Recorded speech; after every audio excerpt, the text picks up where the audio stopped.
3월 14일 금요일 새벽예배 본문의 말씀은 로마서 4장 13절에서 마지막 절 25절까지 말씀입니다. 로마서 4장 13절에서 마지막 절까지 말씀을 통해서 금요일에 주시는 하나님의 은혜를 함께 나누도록 하겠습니다. 자, 어제 말씀 그 4장을 시작하면서 이 바울은 아브라함의 믿음을 예로 들면서 이신칭의의 교리에 대해서 아브라함의 믿음을 실예로 언급을 합니다.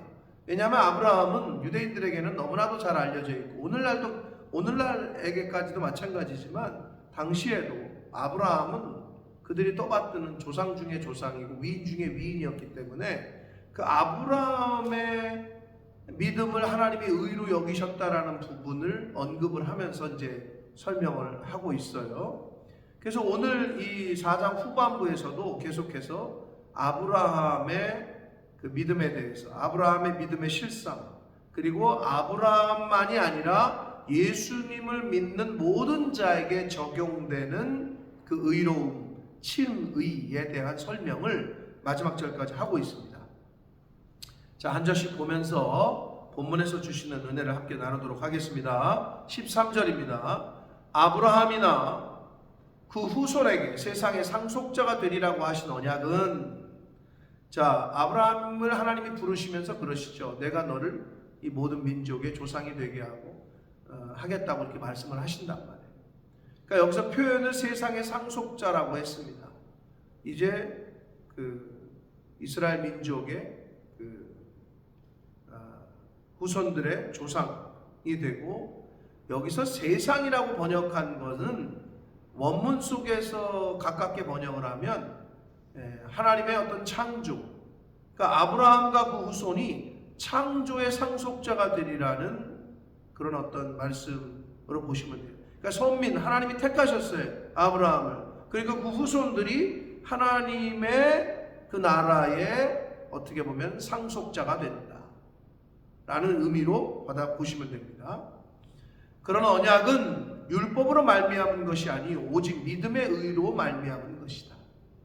아브라함이 하나님을 믿음에 그것을 의로 여기셨다는 것과 계속해서 연결이 되어서 설명을 합니다.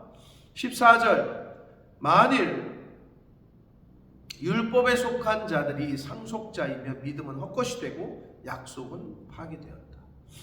그러니까 하나님께서는 아브라함의 믿음을 의로 여기셨기 때문에, 그래서 세상의 상속자로 아브라함의 그리고 그 후손에게 그렇게 약속을 하셨기 때문에, 그러니까 13절에 그 얘기하고 있는 세상의 상속자라는 말의 그 가장 기본적인 의미는 가나안 땅을 기업으로 주겠다라는 의미가 되겠고, 확장된 의미는, 확대된 의미는 아브라함의 후손이 하늘의 별과 바다의 모래같이 많아질 것, 그리고 천하 모든 족속이 아브라함의 후손으로 오는 메시아를 통해서 복을 받게 될 것이라는 확장된 의미로 해석을 할 수가 있어요. 자, 그래서 율법으로 된 것이 아니고 믿음으로 됐다라는 걸 말씀하면서, 율법에 속한 자들이 상속자가 된다면 이거는 하나님의 말씀이, 그 언약이 이미 깨진 거기 때문에, 그리고 믿음도 헛것이 되는 거기 때문에 그럴 수 없다라는 걸 얘기하고, 15절, 율법은 진노를 이루게 한다 하나니 율법이 없는 곳에는 범법도 없다. 그러니까 법이라는 게 그렇죠. 법을 어기면 벌이 있으니까, 율법을 지키지 않으면 하나님의 진노, 벌을 받는다는 거죠. 그래서 율법이 없었으면 법이 없는데 불법이 있어요? 기준이 있어야 법도 어기는 게 있는 거잖아요. 그러니까 범법도 없게 된다. 그게 율법의 역할이라는 거죠. 그러므로 16절, 상속자가 되는 그것이 윤회에 속하기 위하여 믿음으로 된다. 우리가 쉽게 말하면 천국의, 하늘나라의 상속자, 천국에 가는 것은 은혜에 속하는 부분이에요. 하나님께서 은혜를 주셔요. 뭐를? 믿음을. 믿음도 하나님이 주시는 은혜예요. 그래야 우리가 천국에 갈 수 있고 하나님 나라의 상속자가 된다. 이는 그 약속을 그 모든 후손에게 굳게 하려 하심이라. 율법에 속한 자에게 뿐만 아니라 아브라함의 믿음에 속한 자에게도 그러하니 아브라함은 우리 모든 사람의 조상이라. 이스라엘 사람들만의 조상이 아니라 모든 사람의 조상이라고 성경은 말씀하고 있습니다. 믿음의 조상이죠. 믿음의 조상. 기록된 바 내가 너를 많은 민족의 조상으로 세웠다 함과 같으니, 창세기 17장 5절의 말씀을 인용하면서 그가 믿은 바, 하나님을 아브라함이 어떻게 믿었느냐, 아브라함의 대신관이 나오는데, 첫째, 아브라함은 하나님을 죽은 자를 살리실 수 있는 하나님이라고 믿었다는 거예요. 그리고 둘째, 없는 것을 있는 것으로 부르시는 이시다. 무에서 유를 창조하시는 분, 창조주이시다. 생명의 주인이시다. 라는 그 대신관이 아브라함에게는 있었다는 겁니다. 그러면서 18절, 아브라함이 바랄 수 없는 중에 바라고 믿었다. 바랄 수 있는 거를 바라는 건 믿음이 아니에요. 도저히 바랄 수가 없어. 도저히 이제는 보이지가 않아. 여러분, 믿음의 길은 보이는 길을 가는 걸 믿음의 길이라고 얘기하지 않아요. 안 보이는 길을 가는데 믿음으로 가는 거죠. 바랄 수 없는데 바라는 게 믿음인 거예요. 이는 아브라함이 그랬다는 건데, 네 후손이 이 같으리라 하신 말씀대로 창세기 15장 5절의 말씀을 인용하면서 많은 민족의 조상이 되게 하려 하십니다. 그러니까 아브라함의 믿음, 그리고 아브라함에게 하셨던 말씀들을 계속 이끌어내면서, 왜? 유대인들은 구약을 너무 잘 알고 아브라함을 너무 잘 알고 있었기 때문에 그렇습니다. 19절, 그가 100세가 되어 자기 몸이 죽은 것 같고 사라의 태가 죽은 것 같음을 알고도 믿음이 약하여지지 아니하고, 이렇게 되어 있어요. 그러니까 육신적으로는, 인간적으로는 도저히 자녀를 내가 어떻게 지금 출생할 수 낳을 수 있겠느냐, 바랄 수 있겠느냐. 그러나 그런 상황에서도 믿음이 약해지지 아니했고, 그리고 믿음이 없어서 하나님의 약속을 의심하는 행위도 하지 않았고, 불신하지 않았고, 믿음으로 오히려 견고하여져서 하나님께 영광을 돌리며 약속하신 그것을 또한 능히 이루실 줄을 확신했다는 거예요. 아브라함. 바랄 수 없는 중에, 불가능할 것 같은 중에 바라고 믿었다. 확신했다. 그것을 하나님은 의로 여기셨다는 거예요. 그러므로 그것이 그에게 의로 여겨졌다. 즉 그것은 뭐예요? 아브라함의 믿음이 의로 여겨졌다는 거예요. 23절, 그에게 의로 여겨졌다 기록된 것은 아브라함만 위한 것이 아니라는 거예요. 아브라함의 예를 들면서 예수 그리스도를 나의 구세주로 믿으면 이거를, 그 믿음을 의로 여긴다는 거예요. 아브라함이 하나님의 약속의 말씀을 믿었더니 그 믿음을 의로 여기신 것처럼 예수 그리스도를 하나님의 메시아로, 나의 구세주로, 구원자로 믿으면 칭의해 주겠다. 이신칭의의 교리를 설명하기 위해서 아브라함을 등장시켰고, 왜? 유대인들이 너무 잘 아니까.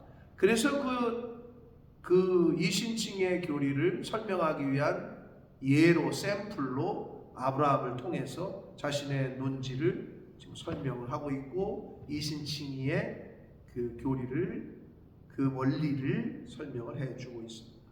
24절, 의로 여기심을 받을 우리도 위함이니 곧 예수 우리 주를 죽은 자 가운데서 살리신 이를 믿는 자, 예수 그리스도를 구세주로, 예수 그리스도의 부활을 믿는 자도 의롭게 여기신다라는 거예요. 예수는 우리가 범죄한 것 때문에 내줌이 되었고, 또한 우리를 의롭다 하시기 위하여 살아났다.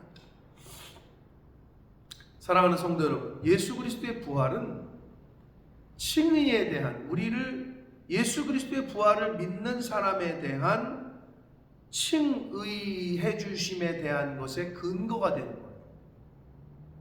그러니까 예수 그리스도께서 부활하시지 않았다면 그 누구보다도 우리가 제일 불쌍하고 우리가 제일 가련하다, 바울이 이런 표현을 했는데, 부활이 있기 때문에 우리가 의롭게 되는 거예요. 칭의의 근거가 됩니다. 사랑하는 성도 여러분, 예수 그리스도를 믿으십니까? 예수가 나의 구세주인 것을 믿으셔야 해요. 그거를 믿으셔야 하나님이 의롭다라고 칭해 주시는 거예요. 다른 게 아니에요.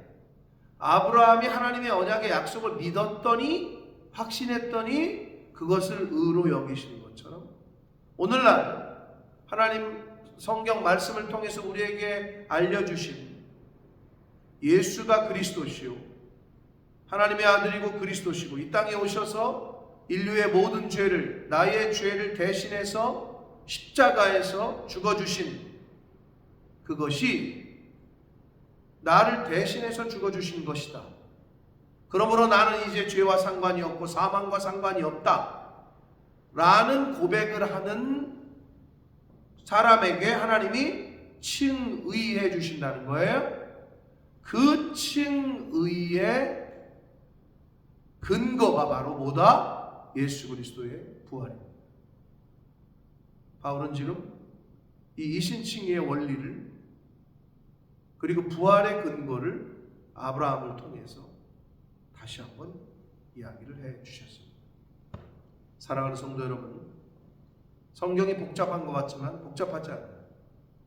예수를 그리스도로 고백하고 인정하고 믿으실 때에 하나님께서 그 믿음을 보시고 칭의, 의롭다 칭하시고 하나님의 자녀로 삼아 주시는 줄 믿습니다. 그 믿음을 흔들림 없이 마음속에 잘 우리의 신앙의 토대로 삼으시고 오늘 한 날을 살아가시고 그렇게 살아가시는 저와 여러분이 되시길 예수 그리스도 이름으로 축복합니다. 살아계신 하나님 아버지, 감사와 찬송과 영광을 올려드립니다. 아브라함의 믿음을 의로 여기신 것 같이 예수 그리스도를 믿을 때 그 믿음을 의로 여기신다. 이 원리를 설명하기 위하여 오늘 바울은 그 아브라함의 그 믿음과 아브라함의 부르심과 아브라함에게 하셨던 약속의 말씀들을 언급하면서 말씀을 했습니다. 아버지, 내가 믿는 예수 그리스도, 내가 예수 그리스도를 나의 구세주로 믿을 때에 예수 그리스도의 십자가와 그 부활을 믿을 때에 그 믿음을 의로 여기신다 라고 하신 이 말씀을 기억하여 우리의 신앙생활, 믿음 생활을 할 때에 이것이 우리의 믿음 생활의 가장 근본이고 기본이 됨을 알아 흔들림 없는 그 반석 위에 집을 세우는 것처럼 이 믿음 위에, 이 말씀 위에 우리의 신앙의 집을 세워가는 하나님의 자녀들, 저희들 모두가 되도록 주님 은혜 내려 주옵소서. 예수 그리스도 이름으로 축복하며 기도하옵나이다.